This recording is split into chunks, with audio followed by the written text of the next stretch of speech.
grow, grow, grow, grow, grow. Grow, grow, grow, grow. Hi everyone and welcome to Free Range Diva. Can you eat your way to a healthy head of hair? In my last video, I talked about hair loss and some topical remedies that can help you to grow your hair back. I also talked about the importance of blood flow. So if you missed that video, I'm going to link it up in the card so you can check it out. But I stressed the importance of getting a really nutritious diet on board because you want to, as you're getting more blood flowing to the hair follicle, you want to make sure that it contains the nutrients that the follicle needs in order to grow healthy hair. So today I'm going to be talking about the foods that you should be getting into your diet to support healthy hair and growth. I'm going to be talking about the big 3 vitamins that, if you're deficient, can lead to hair loss. Spoiler alert, biotin isn't one of them. And I'm going to be sharing some of the supplements that I've been taking regularly to support my own hair growth back after my hair loss of this past year. So let's discuss. Quick disclaimer, I am not a medical professional, and it's really important for you to consult your own medical professional before you make any changes to your diet or supplementing program. Nothing in this video is to be taken as medical advice. I'm just someone who likes to find answers to questions, and the big question that I had was hair loss, and so I want to share some of the answers that I found with you today. But remember, and I'm going to be saying it a lot during this, always check with your doctor before you make any changes to your diet or your supplemental plan. Okay, now let's go. In my research, I've been reading a lot of medical articles, blogs, people sharing their personal experiences, and I've come across a common thread. There are 3 big, I call them the big 3 vitamins that, if you are low, they can lead to hair loss. They're vitamin B12, iron, and vitamin D. It's so important to have blood work done as soon as you notice that there is some kind of hair loss, because it could be nutritionally based, it could be an illness, but either way, you want to know what your nutritional profile looks like to know if you're deficient in something. Without enough B12, the hair follicles struggle to grow. B12 is critical for nerve function and can lead to low iron levels if you're deficient. And in the older adult population, it's estimated that between 3% to 40% of senior adults are low or deficient in vitamin B12, and that's due to absorption issues in the gut. As we get older, we tend to have poor absorption. Food sources include pastured meats, milk, cheeses, and eggs, and wild-caught fish. I have supplemented B12 for years. I take this kind that you put under the tongue from a superior source. This is their microlingual methylcobalamin variety. And I have taken this because B12, I think, is important for nerve function, and I have a pinched nerve. So for me, this is critical every single day. I have actually, was it last summer, I believe? I decided to wean myself off of this because B12 is one of the few B vitamins that can actually be stored. It's stored in the liver. But after about 3 weeks of not taking this, my pinched nerve just fired right back up again. So B12, critical in senior populations. A deficiency can lead to what's known as B12 deficient dementia. So, and it, like I said, your nerves are everything. And who knew when I started taking this that it also helped with hair growth? So I like this microlingual because it does get it into the system quicker. Don't have to worry about digesting it. You kind of pre-digest it with your saliva. So for general health, it may just be worth considering supplementing daily with B12. Vitamin D. So the link between vitamin D and hair loss isn't exactly clear, but it has been noted in alopecia patients that they had a common denominator of a low vitamin D level. And once their vitamin D levels were raised, the hair started growing back. If you have hair loss, a D deficiency will make it worse over time, even if the D deficiency didn't cause it. That's according to a 2019 study in a Korean dermatological journal. It's believed that D regulates how the hair follicle decides when to grow and when to shed, and it's also been noted that supplementing can help existing hair to grow in thicker. I regularly supplement with 25 micrograms of vitamin D. This is 1,000 IUs. Vitamin D is one of those supplements that is regularly recommended by the medical field because so many people, especially in the US, are low. I live in Los Angeles. If you look at a map of the United States and you start at Los Angeles and you draw a line horizontally across the country till you get to the East Coast, anyone living above that line, north of that line, is not going to be able to synthesize vitamin D from the sun during the winter months. That's because the sun has to be at least a 45-degree angle in order to synthesize vitamin D. Now, yes, the body prefers to get its D that way, but even here, the last 2 weeks, the sun hasn't been out very much at all. It's been cloudy and raining consistently pretty much since the beginning of the year. So many of my friends have had their levels checked and tested low, but the doctor recommended actually that I supplement with 2,000 IUs. My levels are normal, so I'm doing 1,000, but yeah, Cheryl, note to self, I should probably take 2 of these a day starting now. And then the last nutrient that I want to talk about as far as the big 3 goes is iron.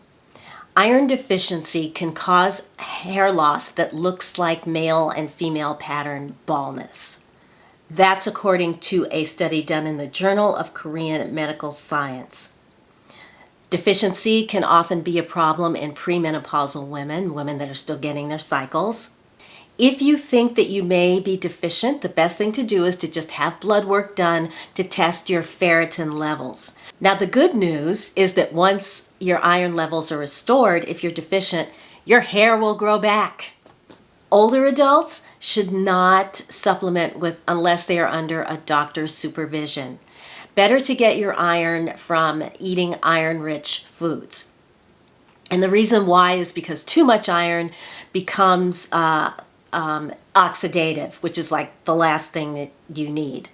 But you can get lots of spinach, lean protein, dried fruits, and then combine them with vitamin C because vitamin C helps the body to absorb iron. And that's what I do. I eat a lot of spinach. All right. Now let's talk about biotin for a second.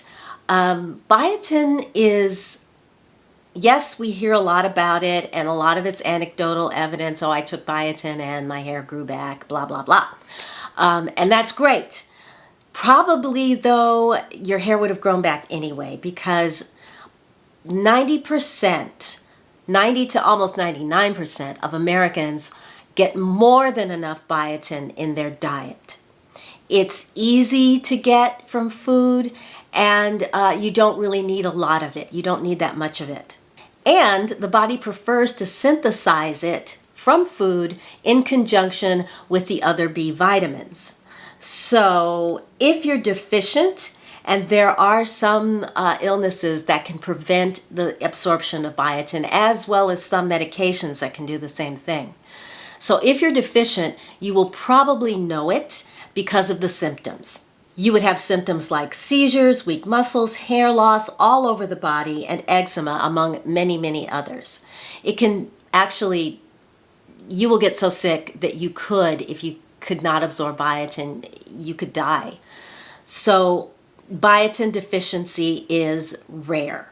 You can get biotin from eggs, particularly the yolks, liver, nutritional yeast, nuts and seeds, legumes, beans, especially soybeans, grains, bananas, mushrooms, and more and more and more. You don't need a lot to meet your daily requirement, and most of the B vitamins are not stored. So if you supplement, anything above what your body actually needs and can use will pass right out of you unused. And from my own personal experience, when I first noticed my hair thinning years ago, I took biotin 5,000 micrograms every day for a year, and there was no change. Not in thickness or in the speed of the growth, nothing. And then when I went off of it, again, no change. So there you go. If you think that for whatever reason you're not getting enough in your diet, you can supplement with something like this Women's B complex from Superior Source. This is also microlingual, so it goes under the tongue, dissolves, and then you swallow it.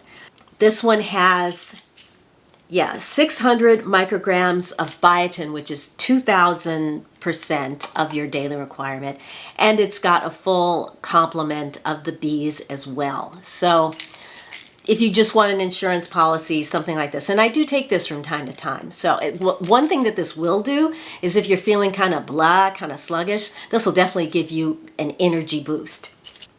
Another mineral that I supplement is zinc. And zinc deficiency shows up in alopecia areata patients.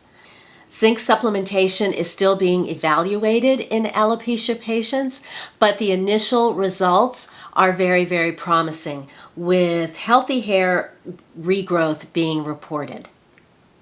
So have your levels checked, because like iron, too much zinc can be oxidative, which will in other words, it causes inflammation, total body inflammation. There are other types of hair loss that can be reversed with zinc supplementation, include androgenic alopecia and telogen effluvium, which is what happens when, let's say you're sick and your body is struggling to fight off this illness. It will push a lot of your hair follicles out of the growth phase and into the resting phase. And then 3 months later, your hair dies off, because when it's in the resting phase, it's not getting any more nutrition, and then eventually it does die off. So zinc can help with that. It can, which is what happened to me. So where are you? Once a week, I take 50 milligrams of zinc citrate. This contains 455% of the daily requirement. And I take this because I'm not sure that I'm getting enough zinc in my own personal diet. So this is kind of an insurance policy, but I don't want to take too much. So once a week is plenty for me for now. Foods that are rich in zinc include red meat, shellfish, legumes, and seeds. If you eat a plant-based or vegan diet, you're at greater risk of zinc deficiency, because plants contain phytates, which is a nutrient that blocks the absorption of zinc. So you might also want to consider supplementing with a low-dose zinc supplement. And again, under a doctor or a nutritionist's supervision.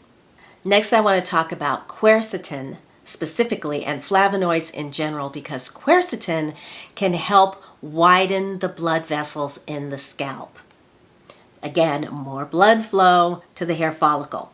Quercetin is an antioxidant, and it's found in, among other things, citrus fruits, which is why I have this bowl of oranges sitting right here. It lowers blood pressure and cholesterol. It increases blood flow. It's neuroprotective and cardioprotective. I have supplemented quercetin before. I'm not doing it now, but it's one of those rotating all around really good antioxidants that I supplement along with turmeric and resveratrol. I kind of cycle through those, and I'm on turmeric right now.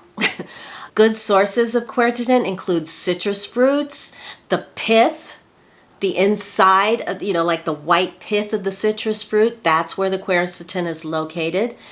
It's also in dark berries, like blueberries and blackberries, dark cherries. It's in the outer skin of red onions. It's in the peel of apples, and it's in green tea and red wine. You can also supplement at 500 milligrams to about 1,000 milligrams per day safely. One of the fascinating things about quercetin is that it augments the powers of vitamin C. So let's say you're eating something like an orange, and I have this big bowl right here because my neighbor's tree has just been going crazy, so she hooked us up. But the orange, it's like a perfect example of how natural foods work together to benefit us, because the juice, the flesh of the orange contains the vitamin C, and the pith contains the quercetin, and the quercetin makes the vitamin C in this orange even more absorbable and more potent. How about that? Stuff like that, I just get a kick out of stuff like that. If you don't, I'm sorry. It's been used in mouse studies where it was shown to prevent recurrent alopecia areata and stimulated the hair growth in afflicted animals, in the mice that had it. Another benefit of quercetin is that it shuttles zinc into your cells. So again, synergistically, it's why food, I was sitting when I was drinking my breakfast this morning because I had a smoothie, and it just occurred to me how incredible food, just simple food, we take it so for granted, but it is so important to good health, and it works in so many different ways, so many unexpected and fascinating ways. So think about that the next time you sit down to a meal. Next, it's protein. Recommended around that we as older adults, or just adults in general, get about 20 to 25 grams of protein for every meal. There is a formula for figuring this out based on your age and activity, but that's kind of a ballpark. Hair follicles are made from protein, and a lack of protein in the diet has been shown to cause hair loss. The best protein source, hands down, is going to be eggs. Whites and yolks, and you're going to get sick of hearing me talk about them, so I figured I'd bring a little visual for show and tell. 3 eggs will give you just under about 20 grams of protein, but it gives you your full daily requirement of biotin. Eggs also have zinc and selenium and lots of other happy hair nutrients.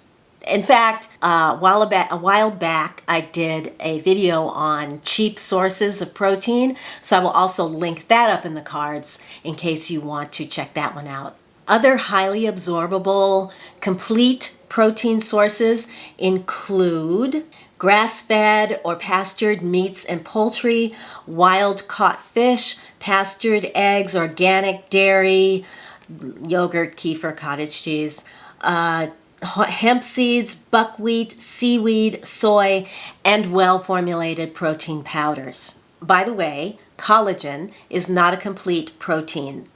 It's lacking 2 essential amino acids.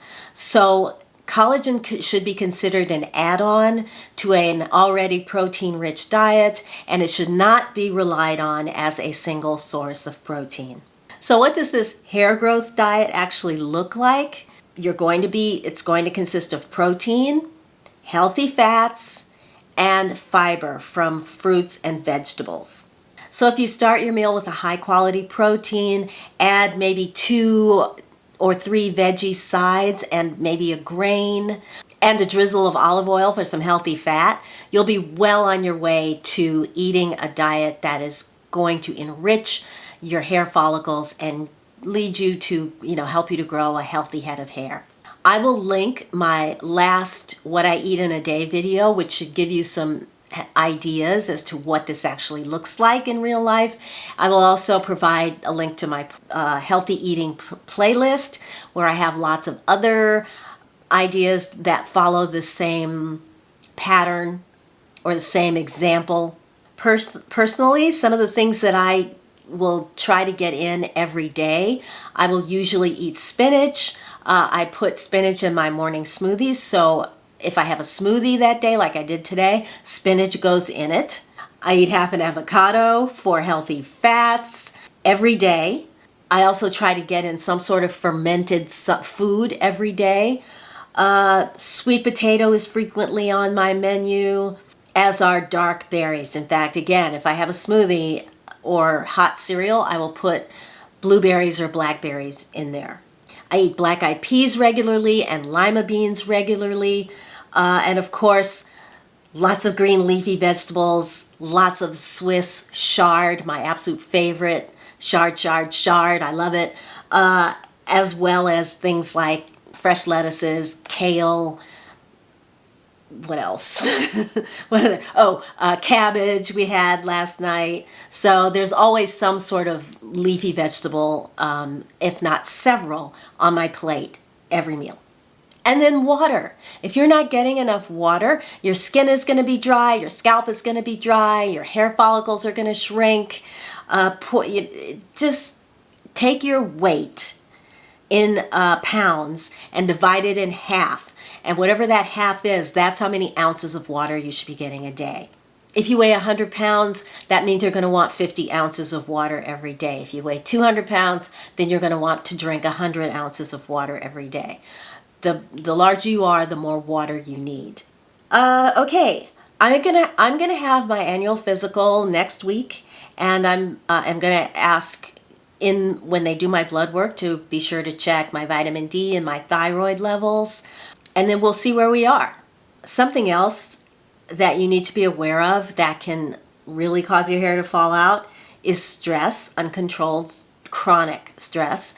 I have some videos on that. I love to do deep breathing, which is where you inhale a count of 4 through the nose, hold it for a count of 4, and then exhale slowly for a count of 8, at least 8, if not 10, through the mouth. Getting out in nature, even chamomile tea can be helpful. But if those aren't enough, I have a couple of supplement ideas here that might be helpful. And because I went through a very heavy stress period over the last few years, I am taking other herbs that were prescribed for me by an herbalist.